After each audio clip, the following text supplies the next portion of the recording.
convince them, hey, you've got this byproduct. Why don't you invest more money to figure out what to do with the byproduct? Is just a really tough sell. It took me a while to figure this out because I tried doing like pizza, bagels, all sorts of stuff. And I was like, oh, this stuff is terrible. And then I started baking cookies, doing plays on Pop-Tarts. And that's when everything clicked, where I was like, oh, instead of me trying to like shoehorn this ingredient in a direction I wanted to take it, why not like pay attention to the ingredient and formulate a product around that? This is Right About Now with Ryan Alford, a Radcast Network production. We are the #1 business show on the planet with over 1 million downloads a month. Taking the BS out of business for over 6 years and over 400 episodes. You ready to start snapping necks and cashing checks? Well, it starts right about now. What's up, guys? Welcome to Right About Now, your #1 marketing and business show on Apple Podcasts. I'm Ryan Alford, your host. We thank you for listening, watching. Hopefully you're over there on YouTube, starting to blow up there. And of course, social media. You can consume the show wherever you want to, the short, the long, the middle, but you're going to want the whole story today. Because again, we like to bring you all the insights of what's happening now. We could talk about next year. We could talk about last year. No, it's right about now. That's why we've got the founder. He's the king of crunch of B-Sides. What's up, Yousef? Hey, Ryan, how you doing? Good. Yousuf Ahmed, the king of crunch. I've already given him a name because he's a disruptor. He's, from Goldman Sachs to the king of crunch. I mean, you got quite the story there. Oh yeah, I'm a curious guy. I feel like if you're gonna try to take a swing in this world, you gotta do everything that you can. I liked everything about this package when it hit our desk. Of like, okay, we've got snacks. I'm a snack guy. Snacks. We got crunchy things like tasty flavors, B-sides. I got the music play there. So growing up in a very musical family, I love the brand. Sustainable. We checked a lot of boxes, Yousef, in things that seem interesting and disruptive, but also cool. Yeah, I wanted to kind of throw everything against the wall. I thought that there are a couple of different ways that I could approach building a brand. And, you hit them all on the head, right? Delicious stuff that also happens to be good for you, good for the planet. What more could you want? Exactly. And look, you're right down the road. South Carolina is where we're in Greenville, South Carolina. Born and raised in Atlanta? Did I hear that right? Born and raised in Atlanta. Yeah, born and raised in Atlanta. Went to undergrad at UGA. Oh, well, I won't hold that against you, but I'm a Clemson guy. I don't know how much you're into you got to be a college football guy, right? If you went to Georgia. It's so funny. I tried really hard, but I couldn't get into it. I was, we're talking about the music background. I started my career in the music business actually in Athens, huge music town. And so I spent most of my time at the recording studio there, not at Sanford Stadium. Music, Goldman Sachs, like what got you to B-Sides? Let's give a little bit of that founder story of, what got you into all this. If you look backwards, you can kind of connect the dots pretty easily. So I'm the son of a couple of immigrants who did not want me to work in restaurants or work in food, but food culture was kind of always top of mind for I'm based both in the US and abroad, and the business manager handles everything with regards to the money, both on the personal and the professional side. So you get kind of a holistic picture of how the business works, how artistry works, how these people kind of function in their everyday lives. And for a young single guy living in New York City in his early 20s, it was a dream, but it's also you're working investment banking hours for not even close to investment banking pay. So I kind of hung up that apron and like a good millennial, quit my job, traveled around the world, ran out of money, came back to New York, got a job as a dog walker and applied to business school. And then I switched over into investment management. So that's how I went to Goldman Sachs. So I spent the next 5 years managing money for the top 1% of this country. So I was a private wealth manager. That basically means if you had 10 million bucks or more of investable assets, you were qualified to become a Goldman Sachs private wealth client. So that category is mostly entrepreneurs, and I did a lot of work in venture capital, and that's the financial side. And then I wanted to basically spend 10 years managing other people's money. And I wanted to do something entirely different. So I took the food out of the back pocket and said, okay, how can I plant a flag here? And that's essentially how I got to this company. The whole millennial journey there. You got exactly. Chasing the superstars and managing their money and their problems. I would assume. Yeah, and their problems. Yeah, and there are many. Any name dropping you can do? So my biggest clients at the time were Arcade Fire, Cut Copy, Go TA, the Scissor Sisters, Vanessa Carlton, Hot Chip. So it's kind of a broad cross section of different genres. Some of the artists had heydays, in years prior, but were still living on residuals. Some of them were just coming into the forefront. And it was a fascinating time because, so this is like 2010, 2011. Spotify really, it had just started to percolate, but it hadn't changed kind of the music business entirely. So there was tons of money to be made in the old model, and we were just transitioning into this new kind of streaming model. So lots of personalities, lots of personality management, part therapist, part accountant. It was always fun. Was it the name? I mean, obviously you're your own guy. I mean, probably impressed by that, but obviously getting to flex your kind of business management, muscle. I mean, was it like the chase of, the buzz of working with celebrity artists, but also getting to do the business side of what you like? Was it the combination of the two? Yeah, it was both. My very first job in the music business was at a recording studio. I wanted to go to where the artists were. So that was like the natural kind of, okay, every artist has to record an album. Let's go do that. And then it was like, to become a recording engineer, you have to be a special kind of masochist that I just was not. And I wanted to, in your words, kind of flex the business muscle of it and figure out how this, like I said, the music business was in flux back then, and I really wanted to figure out where the money was going, how to help artists capitalize on different things. So the allure of business management was the peek behind the curtain and, sitting on the same side of the table as a lot of these artists.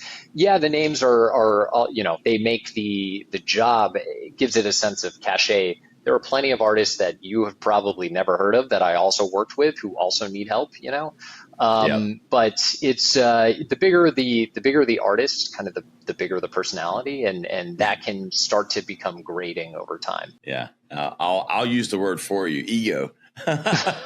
Your word, not mine. Yeah, I know. You didn't say that. You enjoyed every moment of it, but I've just heard that some of them have egos. Definitely. It's a fascinating business, and that could be another episode for another day, talking about the evolution of that, the music business. But why the hell do you want to become an entrepreneur, man? I mean, managing other people's money sounds awesome sometimes. I own 5 companies now, and it's I love it, and I wouldn't go back. But at the same time, was it just you wanted to do your own thing? I think you just phrased it perfectly, right? You love it and you wouldn't go back. Once you kind of scratch the itch, there's no going back. Look, so a couple of different things. One, I'm a super curious person. I think to be an investor, a successful investor, you have to have a sense of curiosity. And private wealth management, so the way that Goldman Sachs' model worked is here's a phone, here's a computer, go build a book of business. So it was quite entrepreneurial in that regard, right? I could go prospect across every sector and, you're just cold calling, dialing for dollars. The dollars just happen to be very big in size. But to become fluent in the language that a certain sector uses and how that sector is organized with regards to access to capital or how these entrepreneurs themselves became very successful, and then getting to the table of the entrepreneur and meeting them and learning about their journey and their goals, all of that was so captivating to me. And it kind of I just kept taking it one step further, right? I basically said, okay, I think I figured out what traits are common to a lot of these successful entrepreneurs. I think I know how the deck is stacked with regards to fundraising. I have a pretty good network here. What's a sector that I really want to take on that I'm really interested in? And food, and in particular, upcycling, which I'm sure we're going to touch on at some point. It was a question that gnawed on me for, over a decade before I actually decided to plant my flag and say, okay, I'm going to figure this out. And that's how I got into it. Now I can't imagine not doing it. If you're watching, we do have the goodness here, which I'm going to be taking my first sampling here shortly as we get used to talking about the product. But I'll tell you what, food innovation, like you had me at food. Then, I mean, innovating, like something like a cheese puff. When I first got this package, I was thinking like back to I was a kid, like that was like my first favorite snack was the cheese doodle. I think that's what they were called. But they called cheese doodles or Cheetos, but not the small Cheetos. It's their big round ones. Yeah, I know exactly what you mean. Totally. I used to love that stuff too, man. That's why I started on puffs. I feel like every American has this childhood memory, whether it's at summer camp or on road trips or whatever. And you got Cheetos, Doritos, Fritos, basically anything from the Edo family, salty and just, I'm the biggest doom snacker that there is. I'll stand at the pantry and just crush anything that's in there. And so for me, when I wanted to get into food, I knew savory snacks was going to be part of the equation just because I loved them so much. And I wanted to figure out how can we kind of push the boundaries in a admittedly overcrowded, hyper-competitive space. Upcycling. That was the first, you mentioned it a second ago. I want you to talk about product development and what you've learned, but definitely want to go down that upcycling. I mean, that I had not heard that term. Now I think I understand it, but explain to me sort of product development and what the hell upcycling is. To be fair to you and all your listeners, upcycling is something that I didn't even know that was like the catch-all phrase for the sector. And this is something that I had spent a lot of time thinking about until I really rolled up my sleeves and just got, my hands dirty with this stuff. So upcycling in a nutshell is taking byproducts from food manufacturing and putting them back into the consumer food system. The easiest kind of example that I tell people is like, you ever wonder what they do with the leftover oats from making oat milk? And the answer is usually they get thrown out. And I wanted to figure out what else could we make with those oats besides oat milk. And the crunch puff that you're holding is powered in part by the leftover oats from making oat milk. And this kind of example exists all throughout the food system. If you think about the leftover grounds from brewing coffee, or the leftover pulp from juice presses, or the leftover grains from brewing beer and distilling alcohol. There are ingredients to be recaptured all throughout the food system. It's literally just back solving for a supply chain problem is essentially what upcycling is. You consider yourself like, I can see Yousef like in the kitchen. Like, were you in the, literally like in the laboratory kitchen, like coming up with these cheese puff formulations? Yeah, so that's a good question. I didn't actually start with the puff. Like the puff that you're seeing now is a culmination of a lot of different work. The first category that I worked in was actually with the leftover grains from brewing beer. So it's called spent grain. And so I used to live around the corner from a brewery. They had distribution not throughout the entire state of Pennsylvania. It's kind of local. Every month they were putting out 10,000 pounds of spent grain. So multiply that by every microbrewery. Don't even account for the big boys, right? That's a whole different category. And then every microbrewery throughout the United States and just the broader kind of world, it becomes mind-boggling how much of this stuff actually gets thrown out. And so when I started this whole path, I wanted to figure out, okay, what am I actually dealing with here? What does this ingredient look like? What does it smell like, taste like? How can I work with it? How can I get the health department to let me work with it? How do I then scale this? And so the cheese puff is kind of the epilogue of that journey. I actually started with a super premium line of baked goods. So if you think about breweries, I don't know if you're a beer drinker. When I drink beer, I love salty, savory snacks, right? I'll eat pizza at breweries. I'll eat pretzels. I'll eat, boiled crunchy peanuts. chips. Yeah, boom, exactly, Southern boy. That's kind of where my mind went originally, but the problem with that is spent grain. Most of the grains that are left over from brewing beer, 90% of it is barley. And barley, malted barley especially, works terribly in savory products. This is something that Jewish deli owners have known for a really long time. The malted milkshake or malted milk bars are confections for a reason. Malt works exceptionally well in confectionery products. So it took me a while to figure this out because I tried doing like pizza, bagels, all sorts of stuff. And I was like, God, all this stuff is terrible. And then I started, baking cookies, doing plays on Pop-Tarts. And that's when everything clicked, where I was like, oh, instead of me trying to like shoehorn this ingredient in a direction I wanted it to take it, why not like pay attention to the ingredient and formulate a product around that? And so, yeah, the first product category I worked on was, high-end takes on Oreos and Pop-Tarts and Little Debbie's oatmeal cream pies, which totally different from, brewing beer, but that's how we ended up there. Why do you think food waste hasn't been tackled more aggressively by legacy brands? This is the sad reality of just the way that kind of our food systems have developed. It's just not part of their business model. When, let's take, oat milk producers, right? If you take a company like Oatly that produces millions of gallons of oat milk on an annual basis, everything they do is around bringing oat milk to market. So all of their unit economics, all of their costing strategies, all of their production is around that end product. It has nothing to do with the byproduct. That's actually cost of doing business. We have this thing that we produced out, we got to throw it away. That's just built into the bottom line. And there's not a lot of incentive to get those companies to reorient around, we call it byproduct valorization. Like, what do you do with all these leftovers? And so while there is ample opportunity to create additional revenue streams, most businesses are just focused on whatever the end product is that they're making, right? And so trying to convince them, hey, you've got this byproduct, why don't you invest more money to figure out what to do with the byproduct is just a really tough sell. Yeah. So you just went straight for the solution, I guess, of the byproduct, and then exactly becomes part of your core business model, correct? Yep, exactly. How do you balance the whole sustainability with great taste, with upcycling, a lot of balls to juggle there? Yeah, it's an excellent question because it's something that I've wrestled with for years and continue to wrestle with. And I always think I'm getting closer and closer to that answer. The fact of the matter is consumers, everybody is noble until they get to the cash register. And ultimately it's about flavor and convenience. That's just like the sad reality of humanity. Like if you asked 100 people, nobody's going to say, screw the environment. Yeah. But like when you really get down to brass tacks, trying to change consumer behavior is not a good business strategy.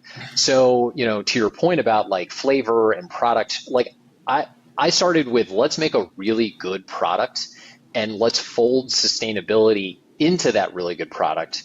So that way you don't have to ask a whole lot of the consumer, right? Like you snack, I snack, everybody snacks to some degree.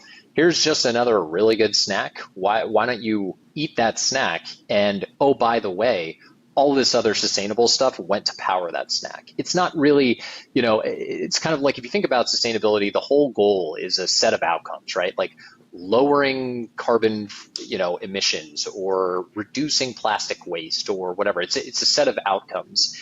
Now, if you can achieve those same outcomes without having, beat the consumer over the head with, hey, pay more for this because we've done all these things, like, haven't you accomplished the same goals? So like the way that I view sustainability is like, just fold it into the business model, make a good product, create branding that resonates with people, and it takes care of itself. Yeah, smart. I think people get a little too caught up in that. You're right. Consumer behavior is very difficult and more importantly, very expensive.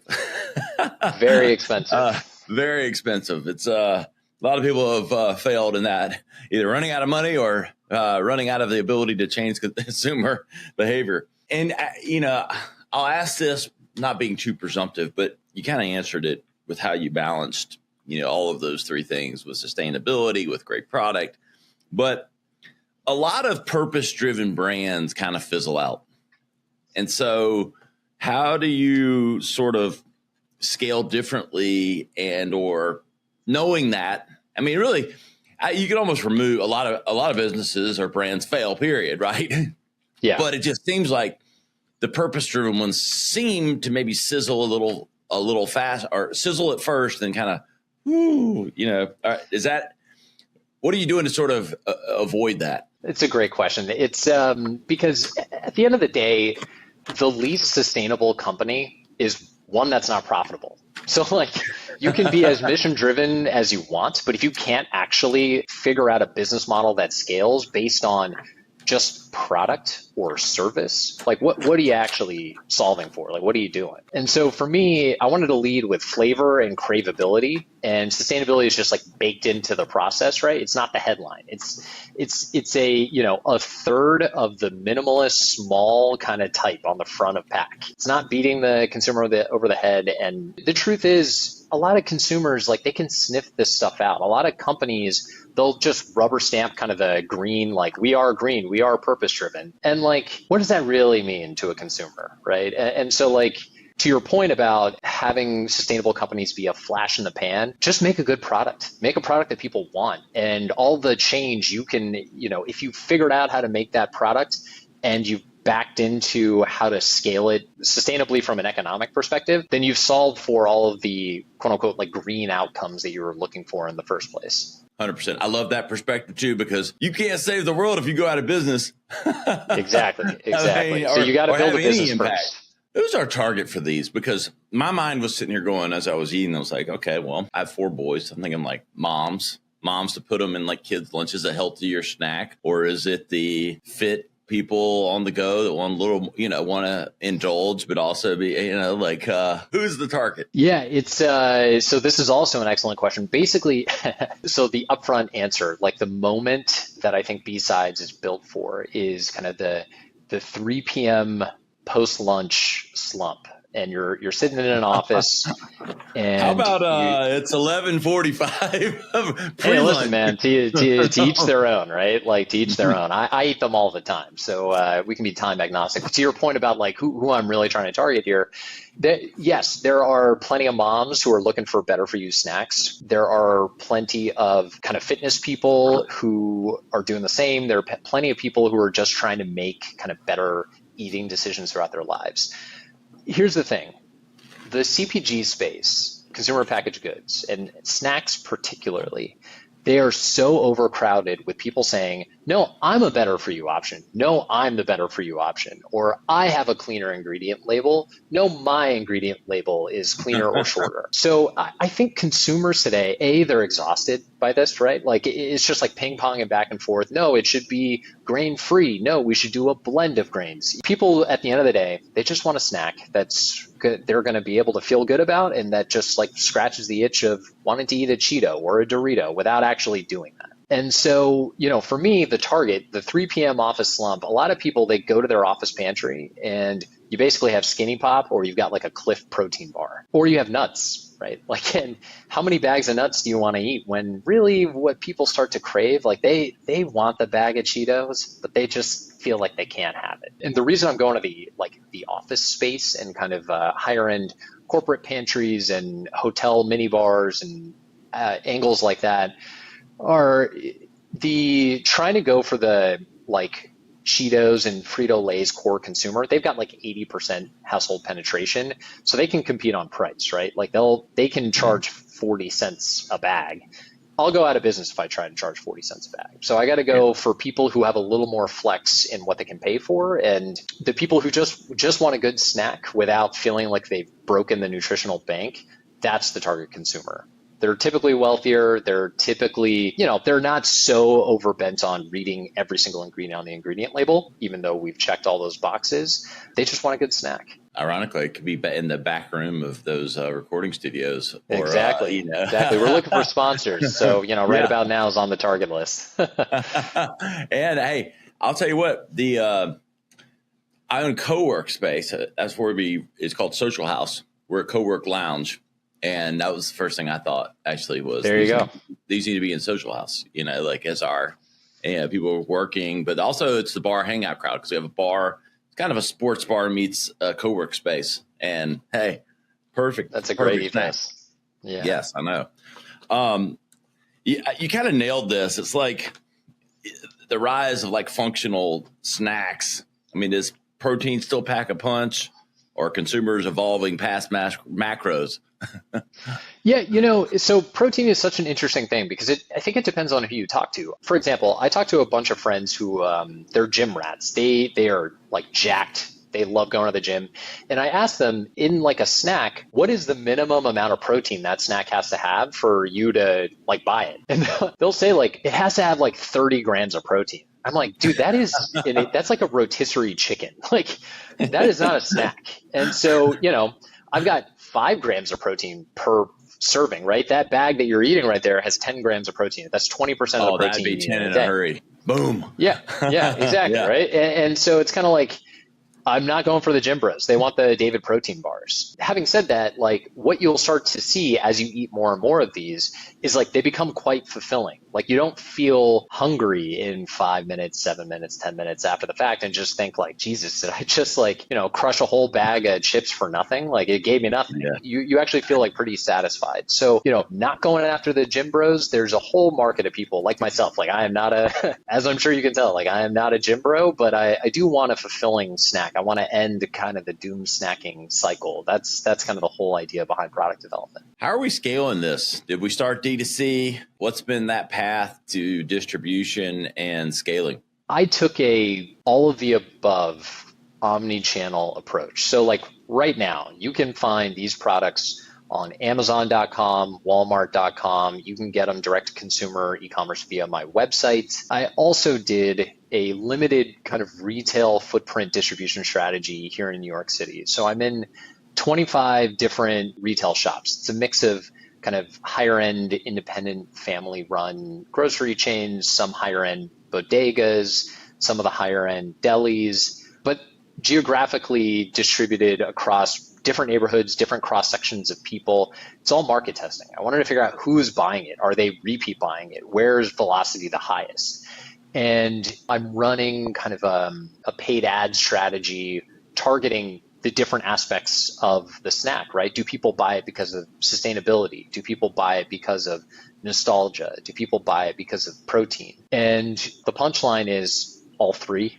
So like trying to figure out how to pick a lane has been tricky, but that's why I led this whole conversation with, I got to go to what consumers really want. Where is consumer behavior really kind of driving this? Because at the end of the day, that's where snacks become quite interesting. Snacking is personal and experiential, and people's snacking habits and their buying habits, revealed preferences, like where they actually spend the dollar versus what they say that they do, two totally different things. And so distribution strategy, how am I scaling this? I think doing this omni-channel approach is kind of table stakes in this day and age.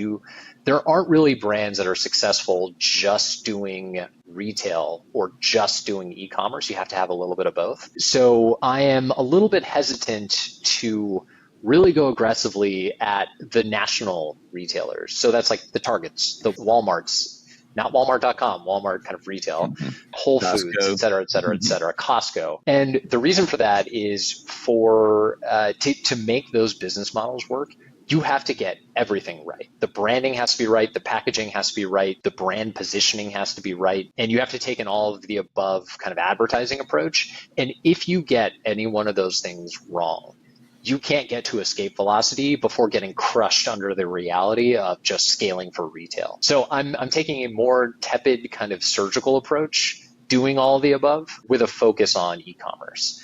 A lot of people are just buying more stuff online these days. Yeah, they are. And I mean, they'll buy anything direct, just about. That genie's out of the bottle and probably for good. If they like it and they can get it straight from the source. And if you're plugged into that the immediacy of Amazon and even Walmart's got it together with 1-2 day shipping, all that stuff. That's where it is. Cause I got to have that snack when I want to use it. Like exactly. Can have it in prime 2-day shipping. Like me right now, reaching back for this bag that I can't stop eating now. I'm doing a podcast. It's not supposed to be good for TV, but I can't help it because they're really tasty. Yousef, I got an idea. I was thinking, B-sides. You need to get a rock group. And you get a couple of B-side songs and you put the QR code on there and the exclusive B-sides. Yeah. Pearl Jam will do that for you, right? Oh man, I would love it if Pearl Jam did that for me. At that point I could just hang it up and say like, I've made it, like if Mike McCready is crushing my Crunch Puffs, I'd be happy as a clam. Yeah, the music thing is funny because one of the reasons that the packaging looks the way that it does, the branding looks the way that it does, is there's like if you look at the snack aisle, there's just like this sea of sameness where you get a Yeah. lot of pastels, a lot of clean cut sans serif fonts. And I was like, this is a little bit boring to me. I want to do something a little more irreverent, a little grungier, a little more in your face. And that I took that from actually 80s and 90s alternative rock. That was, grunge was like my favorite genre growing up. Mhm. And, lo and behold, trying to overlay that theory onto branding for a snack like just does not work. Like people just did not get it. And so, we're kind of this is all market testing. We're going to update, refresh the branding for what people like. But yeah, music it's a really tricky kind of angle to go after. Yeah, I'm sure. But how many people, you've done enough research. I mean, you're doing it, you've got it real time. What have you learned from that? Like, I know that because I grew up in it. If you ask 10 people if they, do you know what B-sides is? Like, I don't know, maybe more people know than I don't know, but like that and just other things you've learned from research. First question first, like, do people know what B-sides are? So I mentioned earlier that we were playing in the super premium pastry space, and that brand was actually called Mixtape. It was like a soft launch, Yes. and get this. 90% of people, I would tell them the brand name, they'd be like, what is a mixed tape? And I was just like, oh my God, have I gotten old like that? People just don't know what this is. And, so to switch it over to B-sides, the whole reason that I did it. So for those who don't know, a B-side of a recording is like when a band puts out an album, the album has, let's say there are 12 songs in the album. Usually they record between 15 and 17 songs. Those songs that didn't make it onto the album, those are known as the B-sides. They're usually put on a limited edition release. They're for the super fans. And the beautiful thing about B-sides are when they're really, really special, they can be better than the entire album. They just, for whatever reason, didn't fit the ethos of the album. And so, for me, that's the philosophy that I wanted to take to food ingredients, right? Like, what about all the stuff that's left over? How can we make that super special and make it even better than the product that was actually put out? In addition to that, it's kind of like the homonym, right? Like it's on the back of the packaging. What can we make with these leftover oats besides oat milk? And we're also working on a couple of different marketing campaigns around like everybody has a B-side. You've got this duality of like life before you eat the snack. This could be mundane, kind of boring. You have the snack and it puts life in Technicolor, and that's kind of your B-side. So, there are multiple approaches to it. In terms of like how people resonate with it, people eat with their eyes. So like they see the puff first. That's what kind of really draws them in. And then they just treat it as like, this is just a crunchy, good snack. I just like this snack. It doesn't ultimately matter what the brand name is. You've got Elizabeth's granola. Like nobody knows who Elizabeth is, even though she's like crushed the granola space. Or nobody knew what a Snickers was when it first comes out. It doesn't actually evoke what the snack itself is. And I view B-sides as a platform to rethink food waste across categories. So Crunch Puffs will be the first, but they're not going to be the last snack that I introduce. Where seconds come first. That one's free, Yousef. Perfect. Where do you want this plane to land? I mean, and land is an interesting thing. It's a journey to being an entrepreneur. Where do we want to go? And what's been the biggest surprise learning? And where do you want to take it? Where do I want the plane to land? I'll take that first. So I'm fundraising right now, and I've been trying to angle this towards investors for a couple of years, trying a couple of different things. And ultimately, originally I was so focused on the pitfall that you kind of mentioned at the top that a lot of mission-driven brands kind of fall into, where you can charge this green premium and the business will come. And that's just not true, especially not in snacking. And so when I tried to lead with that with investors, it just didn't land. They've got sustainability mandates, but the business case wasn't there. So what I started to do was say, okay, how can I fold this into the business pitch, make this part of the value proposition? And what I found is, in a nutshell, I am kind of vertically integrating at my manufacturing facility different lines. And so what I mean by that is like the facility that I make the puffs in also produce oat milk for independent oat milk suppliers. So if I can redirect that oat milk off of somebody else's line into my extruder to make my puff, instead of having to kind of source it from a different location, move it to my location, and then scale it up from there, I can take my gross margins from 50% at launch to north of 80%, which is like supplement margin territory. And that doesn't really exist today in snack foods, right? So there's a business case to be had that is also the sustainability tailwind kind of drives it. So my goal is, because I can get these wide margins, I want to grow this to a top line revenue number at such thick margins that I can get acquired by one of the big boys way earlier on than having to grow this to a $100 million brand that is internationally distributed, doing all of the things that people used to do. So that's kind of the, where do I want the plane to land? You have a roadmap for that to happen? Yeah, so 2030 is kind of the end date. By the end of this year, we should have the vertical integration piece in play. And then starting next year is when I'll begin courting kind of those national retailers, because at that point, I'll have had enough kind of brand development, brand awareness that I can go into those conversations from a position of strength, not a, hey, I'm also another brand that makes a cool snack puff. Look at what I'm doing. So the next, couple of years are just grow the brand, get the production so tight that, those 80% margins are not a reach. They're what I'm doing on a day-to-day basis. Yeah. That if you can get there, that kind of margin is the sky's the limit. I mean, are you enjoying it? A lot of people, like entrepreneurship and all this, it gets glamorized, but you got to enjoy it, right? Yeah, that is such an interesting question, because I think enjoyment means so many different things to different people. It doesn't mean it's fun. I'm not saying it's fun. Yeah. It's work. It is fun, though, to an extent. You have to be willing to wake up every day and get kicked in the teeth and just say, yeah, I'll do it again. And I can get better at getting kicked in the teeth every day. And, as long as you're just solving for the problem in front of you, instead of trying to solve for things that are, future problems, it becomes more manageable. You get really good at what you're doing. You get really creative at what you're doing. I've met a lot of really interesting people. To your point about the brand building, there's so many different angles that you can take that just excite me. The product development, I love the product side of it. And there's so many other products that I'm very excited to bring to market, within the next 18, 24 months.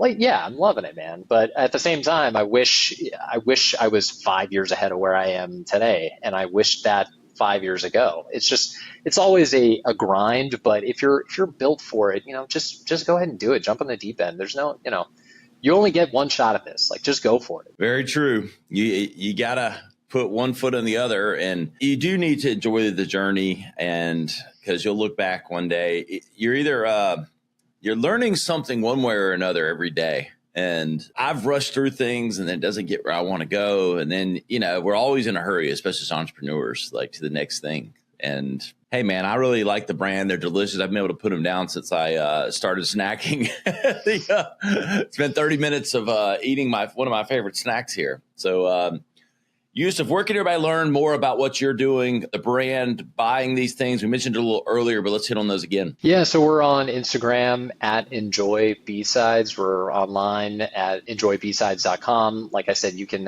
check us out on amazon.com. We've got a couple of interesting kind of marketing forays towards the back half of the year. So you should follow now so you can get we'll be doing lots of different sales. We're sourcing a lot of, hey, what kind of flavors do you guys want? So if you want to be involved in, building this thing together, please follow along. Love it, man. I really appreciate you coming on and really love the product. Thanks so much, Ryan. I really appreciate the opportunity. Hey, guys, you're going to find us, ryanisright.com. We'll find the full episode from today's Get Together with Yousef, a snack-isode. I have to think of something. I don't know what. It was delicious and nutritious for the brain. You got to go check out B-Sides. We'll have the highlight clips, links to all of their stuff, where you can get this amazing snack that will be at Social House very soon.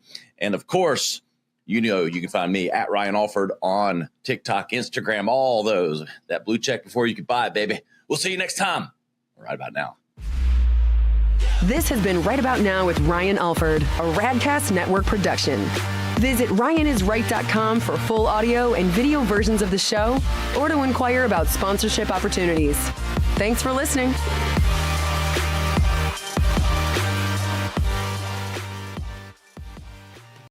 Most businesses are just focused on whatever the end product is that they're making. And so trying to convince them, hey, you've got this byproduct. Why don't you invest more money to figure out what to do with the byproduct is just a really tough sell. It took me a while to figure this out because I tried doing like pizza, bagels, all sorts of stuff. And I was like, oh, this stuff is terrible. And then I started baking cookies, doing plays on Pop-Tarts. And that's when everything clicked where I was like, oh, instead of me trying to like shoehorn this ingredient in a direction I wanted to take it, why not like pay attention to the ingredient and formulate a product around that?